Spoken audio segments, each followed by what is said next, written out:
방향성과 관련해서는 사실 올해 주식시장이 희대의 반전을 보였죠. 그래서 상당한 상승을 보여줬는데 이는 뭐 많이들 아시겠지만 각국 중앙은행들의 이런 공격적인 통화 정책, 이에 따른 할인율의 하락, 이 부분이 가장 컸던 것으로 저희는 분석을 하고 있습니다. 지금 그래프에 나오고 있는데 오렌지색이 미국채 10년물 금리이고요. 파란색이 S&P 500의 내재 ERP, 에퀴티 리스크 프리미엄이 되겠죠. 그래서 이 둘을 더하면 미국 주식시장의 할인율이라고 할 수 있는데 이게 회색선으로 보시는 것처럼 지금 4%도 되지 않고요. 역사상 저점을 보이고 있는 상황입니다. 그래서 저 할인율이 계속 하락하면서 주가를 부스트 시켰던 게 그렇죠. 올해 되게 중요한 특징이었다. 맞습니다. 전형적인 유동성 장세로 볼 수 있다는 의미네요. 맞습니다. 그래서 이 부분이 사실 지금의 이 높은 주가 수준을 어떻게 보면은 정당화해주고 있는 부분이다라고 생각을 하고 있고요. 하지만 저희가 내년을 봤을 때는 이런 부분들이 사실 어느 정도 일단락이 됐기 때문에 내년에는 저는 주식 가격에 결정하는 또 다른 한쪽이죠. 기업의 이익 측면에서 저희가 좀 가능성을 살펴봐야 된다라고 생각을 하고 있습니다. 그래서 지금 컨센서스를 보면 내년 글로벌 EPS가 28% 정도 오를 것으로 예상이 되고 있고요. 내후년에도 16% 정도 오를 것으로 예상이 되고 있습니다. 그래서 할인율에서 약간의 어떤 할인율 상승 이런 부분들이 노이즈가 생기더라도 이익에 기반한 어떻게 보면 실적 장세를 내년에는 좀 볼 수 있지 않을까라고 예상을 하고 있습니다. 근데 최근에 사실 코로나가 재확산이 좀 심각하게 되면서 단기적인 실적에 대해서 우려가 좀 있을 수 있는 것 같아요. 네. 겨울 동안은 조금 이게 상황이 어떻게 될지 우리가 예상하기는 네, 어렵지만 맞습니다. 조금 부담률이 있는 거는 같은데 네.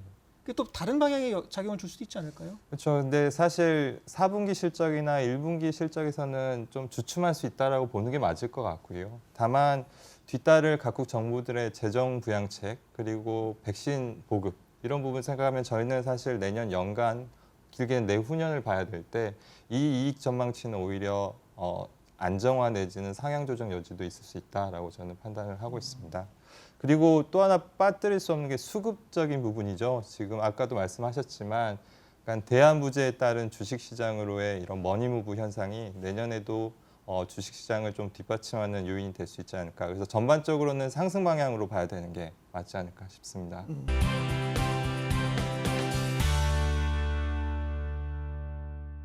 방향은 그렇고 네.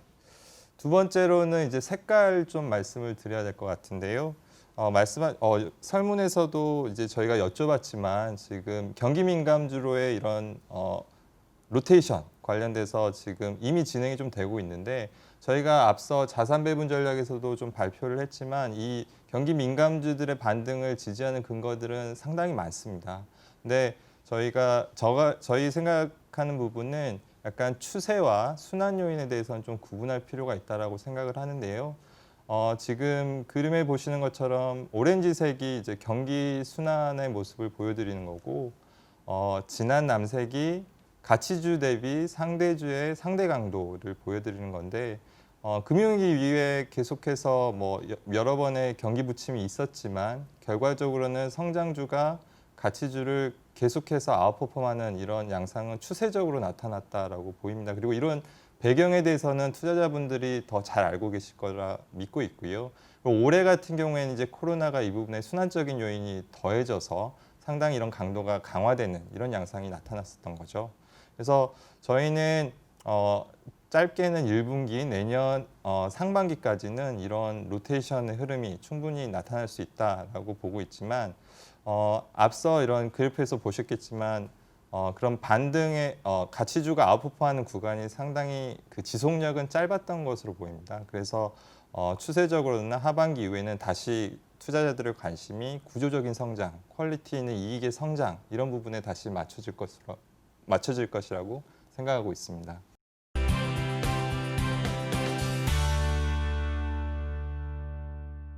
의도하진 않았는데, 네, 저도 이제 첫 번째로 뭐 환경 테마를 말씀드리려고 하는데 고객 설문조사에서도 환경이 내년에 가장 유명할 것으로 폴이 나왔네요. 그래서 환경 테마를 먼저 강조를 안 드릴 수가 없을 것 같습니다. 왜냐하면 올해 계속 각국 정부들이 탄소 중립 발표들을 하고 있습니다. 이게 근데 우연이 아니죠. 파리 기후 협약에 대응을 하기 위해서 각국 정부들이 숙제를 하고 있는 것이다라고 봐야 될 것 같고요. 이번에 이제 미국이 선거가 끝났고 미국도 이제 이 거대한 흐름에 동참하는 것으로 이제 진행이 되고 있다라고 봐야 될 것 같습니다. 근데 지금 클린 에너지, 우리가 태양광이나 풍력에 대해서 글로벌이 어느 정도 의존하고 있느냐? 그 지금 현재는 한 5% 정도 글로벌 에너지원이 의존을 하고 있거든요. 하지만 블룸버그 NEF 전망에 따르면 2035년에는 한 25%, 2050년에는 48%까지 이 비중이 확대될 것으로 예상이 되고 있습니다. 물론 정부 정책이 가장 중요한 부분이고요. 하지만 저희는 또 한 가지 꼭 말씀드리고 싶은 게 이게 정부 정책 주도 산업만 아니다라는 부분입니다. 왜냐하면 지금 그래프에 나오고 있는 부분이 클린 에너지별 발전 단가를 보여드리는 건데요. 아래 주황색 네모 박스가 화석 연료의 발전 단가입니다. 이게 숫자로 보면 0.05에서 0.18달러 킬로와트아워당 이 정도 되는 것 같은데요.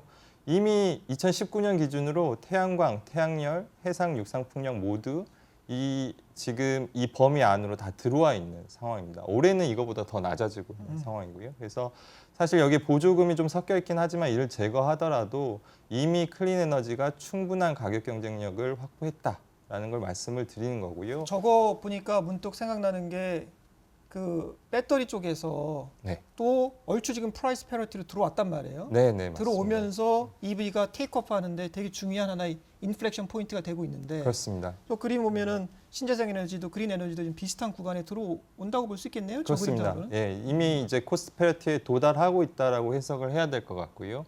그렇기 때문에 말씀하신 것처럼 급격한 이 시장의 확대 저희는 예상을 하고 있습니다. 그래서 내년에도 가장 유망할 테마로 클린 에너지 말씀을 안 드릴 수가 없을 것 같습니다. 네.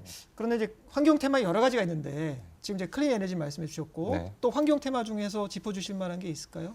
네, 물론 이제 배터리 EV 얘기 안 할 수가 없을 것 같고 그 부분은 저희가 이제 중국 배터리 밸류체인 말씀드리고 있고요. 근데 저는 이제 또 하나 말씀드리고 싶은 거는 제가 9월 22일경에 좀 재미있는 기사를 하나 봤는데요. 파이낸셜 타임즈 기사인데 환경운동가들이 에너지 산업에서 이제 소기의 목적을 달성하고 나서 이 다음으로 타겟을 전환하고 있다는 내용이었습니다. 이게 지목하고 있는 사람이 바로 육류 유제품 산업인데요. 요새 환경에 걸리면 힘들어요. 네, 그렇습니다. 지금 다음 타겟입니다. 네. 그래서 방금 그래프 다시 한번 보시면 저기 주황색 부분이 글로벌 온실가스 배출량 중에 농림업이 차지하는 부분인데요. 24% 정도 됩니다. 그런데 이 중에 3분의 2가 가축 사육과 관련된 부분이거든요. 그래서 가축 사육이 거의 18%의 온실가스를 배출한다라고 보셔야 됩니다. 이거는 자동차를 포함한 운송수단이 배출한 14%보다 더 크기 때문에 이 지적이 상당히 중요한 지적이다라고 저는 생각을 하고 있고요. 저는 투자 관점에서는 어떻게 보면 대체육이 이런 산업의 수혜를 볼 수 있다라고 예상을 해볼 수도 있는데 저는 더 중요하게는 사실 ESG 관점에서 이런 업체들이 사실 대응이 잘 안 되고 있거든요. 그래서 이 업체들의 디밸류에이션 리스크를 저희가 적극적으로 점검을 해야 되는 시점이다라고 말씀을 드리겠습니다. 고맙습니다.